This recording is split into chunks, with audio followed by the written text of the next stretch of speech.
Des années plus tard, je découvre enfin cette œuvre.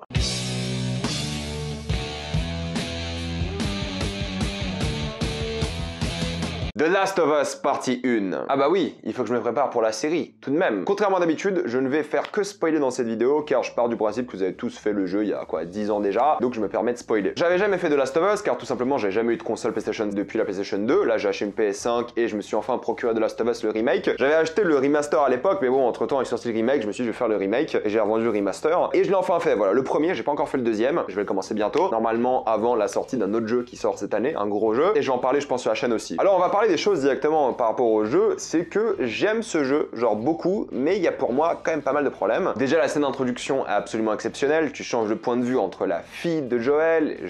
c'est l'apocalypse, c'est un peu l'action un peu partout, mais en même temps ce qui se passe à la fin, tu penses que ça va être les zombies qui vont tuer la fille, mais c'est l'armée, et tu te rends compte dans la société dans laquelle tu vas vivre dans les années qui viennent, et il y a une ellipse de 20 ans, c'est la folie. Le fait de switcher de contrôle, le fait de voir cet environnement qui a l'air grandiose alors que t'es sur des rails, j'aimerais bien que la série soit genre un épisode, le premier épisode entièrement sur cette scène d'intro. Ça mettrait une claque à tous les gens qui ont pas fait le jeu. Et puis ouais, c'est clairement super émouvant, c'est super prenant et rien à dire, c'est assez parfait de ce point de vue-là. La scène d'intro met une véritable claque, c'est une évidence. Et après l'ellipse, c'est un peu plus calme, mais ça s'enchaîne tout de suite et tu comprends rapidement, comme dans tous les trucs apocalyptiques, que les vrais méchants ne sont pas les zombies, mais les humains. Mais il y a un truc assez flagrant quand même, c'est la beauté du monde. La direction artistique est folle, alors tu passes par plein d'environnements différents, il y a beaucoup d'ellipses à chaque fois et tu visites plein de choses vraiment diverses, que ce soit des grandes villes, des égouts, un barrage, tu vas par plein d'endroits différents et tu vois vraiment que ces endroits-là étaient vivants avant. Des gens vivaient ici et ils ont tout abandonné du jour au lendemain. Et des fois ça a été un peu réaménagé pour les bandits et autres, et même les gens qui habitent là-bas de manière générale, les gentils entre guillemets, même si c'est bien plus compliqué que ça. Mais c'est ça que j'aime beaucoup, c'est vraiment la direction artistique, c'est super, que ce soit les zombies, même s'il n'y a pas beaucoup de types de zombies, pour moi il y a le bon nombre de zombies différents, parce que ça permet de varier un peu le gameplay, mais surtout qu'en termes de direction artistique, c'est super quoi, c'est nickel. Et c'est l'une des craintes que j'ai par rapport à la série, c'est que j'ai peur qu'ils n'arrivent pas à atteindre ce niveau. Et après la bande-annonce, ça a l'air d'aller, mais c'est que c'est tellement immersif, c'est tellement cool de se balader dans ce monde, de passer de maison en maison, de gratte-ciel à gratte-ciel et ces choses comme ça, c'est assez impressionnant et ça t'adore quoi. Que ce soit dans les égouts où a été créée une société entière, le barrage et tout, c'est la folie. Et t'as envie de lire toutes les notes, t'as envie de découvrir le plus de choses possible, juste en te baladant quoi. Et ça c'est assez marquant, et le fait que ce soit sur des rails, parce que ça l'est toujours, hein, c'est toujours des couloirs ou presque, ça permet d'avoir quelque chose de bien plus ancré et ça te permet de rien rater du tout quoi, ou presque. Et je dis ça mais j'ai raté le lance-flamme, j'ai jamais eu dans le jeu, je savais même pas qu'il y avait un lance-flamme jusqu'à la fin du jeu, où j'ai vu sur internet qu'il y en avait un. Les graphismes, alors honnêtement le remake rend plutôt bien, j'ai pas fait le jeu à l'époque donc je peux pas vous dire la différence, mais les animations sont folles, l'acting est monstrueux quoi pour le coup, c'est peut-être le meilleur acting que j'ai vu dans un jeu vidéo ever quoi. Les cinématiques sont super émouvantes, super prenantes, il y a rien à dire de ce point de vue là quoi, c'est quasi parfait quoi, enfin les acteurs, les animations, je pense qu'ils l'ont fait en motion capture du coup, mais voilà, c'est impeccable quoi, il y a rien à dire, c'est monstrueux. Travail de dingue, et j'ai toujours pas fait Left Behind, d'ailleurs je tiens à le noter, il faut que je le fasse avant que la série sorte, mais j'adore la manière dont on est introduit à plein d'éléments, la logique du monde, on t'explique comment fonctionne cet univers par le gameplay, c'est super prenant de ce point de vue là, et c'est qu'on s'ennuie pas une seule seconde quoi. Et ce qui est cool, c'est qu'en termes de gameplay, c'est pas vraiment un TPS, donc t'as cette fonctionnalité où tu peux écouter, et ça me dérange un peu parce que des fois tu peux écouter et tu vois les zombies, les humains, parce qu'ils font du bruit, et des fois il y a des moments qui sont tellement scriptés que même si t'écoutes, il y a peut-être quelqu'un qui va apparaître de nulle part alors qu'il faisait du bruit. Ça gâche un peu l'immersion pour moi. Il y a d'autres moments dans le jeu, des fois, le but du jeu c'est que t'as pas beaucoup de balles, tu dois chercher des balles, j'ai fait le jeu en mode difficile, j'aurais dû le faire en survivant en vrai, parce que survivant ça aurait été plus intéressant, mais t'as pas beaucoup de balles, pas souvent, et c'est dur de viser, c'est fait exprès, c'est dur de viser, et les balles sont précieuses, voilà, les munitions le sont souvent, et des fois t'as des scènes où t'as munitions infinies, et je trouve que ça gâche un peu l'immersion du jeu, surtout sur un jeu qui est aussi réaliste entre guillemets. T'es un peu du coup obligé d'aller crafter des choses, de fouiller les maisons, trouver des matériaux, et ça j'aime bien. Et même quand tu veux te battre avec quelqu'un, bah faut faire attention, est-ce que t'as vraiment envie de te battre au corps à corps, est-ce que t'as envie de dépenser des munitions pour ça, tu dois vraiment faire gaffe quoi. Il y a vraiment un bon équilibre en termes de gameplay, munitions et choses comme ça, je trouve, même en difficile. Je pense que ça aurait été mieux en survivant, mais bref. Il y a beaucoup d'infiltration aussi, tu peux presque faire la majorité du jeu en infiltration. C'est super sur les humains parce qu'ils sont un peu plus réactifs, pas tout le temps mais voilà. Et c'est cool surtout avec les clickers, parce que du coup les clickers, ils sont assez badants et ils te one-shot,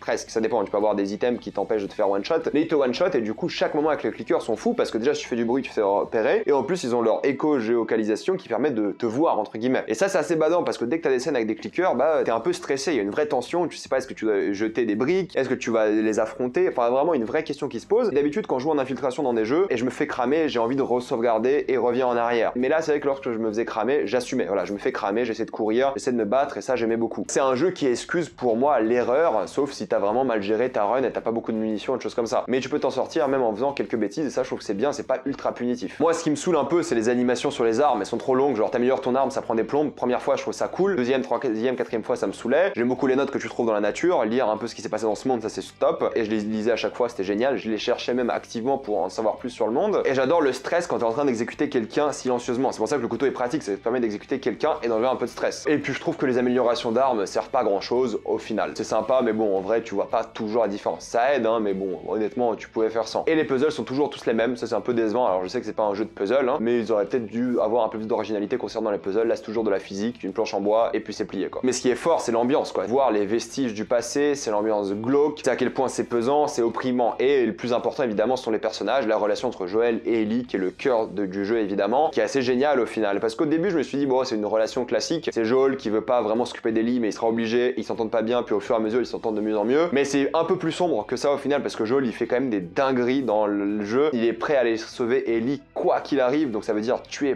plein de gens et le jeu en parle beaucoup hein. J'ai peur que dans la série ce soit pas aussi violent parce que Joel dans le jeu est vraiment violent quoi, il torture des gens, il en tue, il est prêt à sacrifier presque l'humanité, ça on le sait pas vraiment parce que vu les Firefly, vu à quel point c'est des cassos, tu t'attends vraiment pas à ce qu'il puisse sauver l'humanité, entre guillemets il était prêt à sacrifier l'humanité pour un peu avoir une nouvelle version de sa fille. Au fur et à mesure il dit que c'est pas sa fille mais tu vois qu'il veut sauver cette fille là parce qu'il lui fait évidemment penser à sa fille de l'époque. Donc la relation est super complexe et géniale et l'évolution des deux, surtout qu'en fait plus tu avances dans l'œuvre, plus tu te rends compte que c'est pas l'histoire de Joel, c'est l'histoire de Ellie, surtout quand tu switches quand Joel est blessé. Mais la relation est dingue quoi, ils ont tellement de cinématiques tellement fortes que tu dis mais en fait c'est même plus un jeu, c'est un film. Et c'est un peu une critique que je peux faire au jeu, c'est que des fois surtout plus t'avances dans l'univers, plus t'avances dans le jeu, t'attends plus vraiment les séquences de gameplay, t'attends les cinématiques. Et du coup les séquences de gameplay m'intéressaient de moins en moins, je voulais juste passer la cinématique d'après. Du coup je voulais même plus jouer au jeu, même si je l'aimais bien hein, le jouer, je voulais voir les cinématiques. Et je trouve qu'il y a un vrai problème d'équilibre entre ce que le jeu veut être à certains moments, c'est-à-dire que des fois c'est du Uncharted, c'est de l'action avec des camions, des balles illimitées, des trucs un peu dingues qui cassent un peu l'immersion je trouve. Des fois c'est vraiment l'ambiance que t'aimes par rapport au jeu, c'est de l'infiltration, c'est glauque, c'est violent, c'est barbare, c'est déprimant, et des fois c'est beaucoup de cinématiques. Pour moi il y aurait même pas dû avoir de moment à la Uncharted, pour le coup ça aurait juste toujours dû être glauque, et les cinématiques sont tellement fortes que des fois le gameplay en souffre un peu, parce que t'as juste envie d'arriver à la prochaine cinématique plus qu'autre chose. Est-ce que c'est mauvais? Pas forcément, mais je trouve que ça manquait peut-être un peu d'équilibre. Après t'as évidemment plein d'autres personnages qui sont super intéressants aussi, Tess, tu ressens vraiment la relation avec Joel, Bill, tu comprends un peu son passé, surtout qu'il est homosexuel et des choses comme ça, et c'est plutôt bien amené. T'as une sorte de miroir des deux personnages avec Henry et son frère, sauf que dans l'un des deux cas ça finit mal, de la même manière que ça aurait pu finir mal pour les protagonistes. T'as le frère de Joel qui vient lui proposer une alternative, au final ne pas sauver l'humanité entre guillemets et vivre paisiblement ici, et c'est un peu l'alternative qu'ils choisissent à la fin, hein. Ils vont justement à ce sanctuaire, et puis t'as David qui est un méchant assez coriace, parce qu'au fait David te permet d'avoir le point de vue des gens qui se font défoncer par Joel quoi. Joel est considéré comme un tueur par plein de gens, un gars cinglé, et c'est un peu la vérité. Le jeu a presque envie d'excuser tout ce que fait Joel par le fait qu'il a été traumatisé dans sa vie, et ça c'est intéressant. Et quand tu vois le point de vue de David, qui veut juste comme Joel hein, au final, et comme toi en tant que joueur, survivre, ils ont des techniques bien plus horribles, hein, cannibalisme et des choses comme ça, c'est horrible d'accord, mais tu comprends son point de vue, alors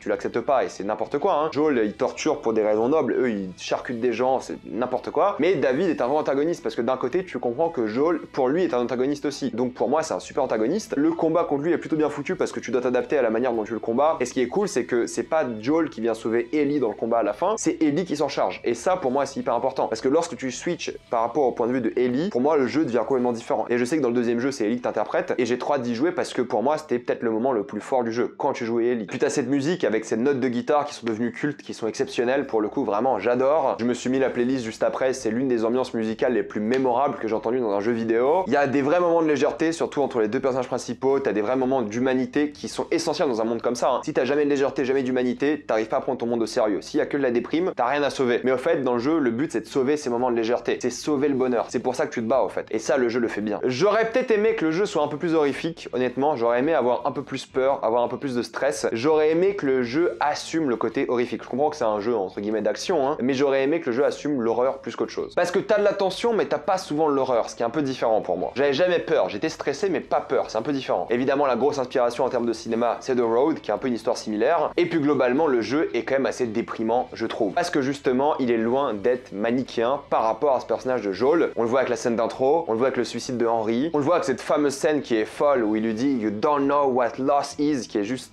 déchirante, peut-être la meilleure cinématique du jeu, une vraie confrontation qui est hyper touchante. La scène de torture est folle aussi quoi, parce que d'un côté t'as envie qu'il sauve Ellie, mais t'as pas forcément envie qu'il torture des gens parce que c'est horrible, et c'est ça qui est fou, c'est que Joel c'est pas un bon gars quoi. Ça c'est dingue et c'est un parti pris de folie, surtout à la fin quand il ment à Ellie quoi, c'est monstrueux. Quand David se fait exploser, c'est super touchant aussi, c'est horrible comme scène, c'est vraiment la transition on va dire pour Ellie, c'est terminé là, elle vit dans le même monde que Joel maintenant, la violence de Joel et le mensonge qu'il a à la fin est édifiant quoi. À chaque fois j'ai envie de dire le film ou la série, mais le jeu se finit sur une fin de folie quoi, le mensonge est dingue. Moi j'étais sur le cul que le jeu se finisse comme ça, c'est thématiquement approprié et c'est fou, et tu sais même pas si Ellie y croit réellement quoi. J'ai pas encore fait le 2, je sais, tu sais pas si Joel a bien fait de mentir, t'en sais rien, c'est même pas un cliffhanger au final parce qu'à l'époque on savait pas qu'il allait avoir un 2, mais c'est une fin pour moi qui est parfaite quoi. Et elle se finit sur juste un regard, un dialogue et rien d'explosif pour le coup dans cette scène, c'est assez dramatique, c'est assez touchant avec la musique et tout, et la fin t'es sur le cul quoi, tu te dis mais ouais qu'est-ce que je viens de vivre. C'est quand même une œuvre assez exceptionnelle, hein, vous le savez déjà j'imagine. Alors bon, j'ai quand même quelques problèmes comme je vous l'ai dit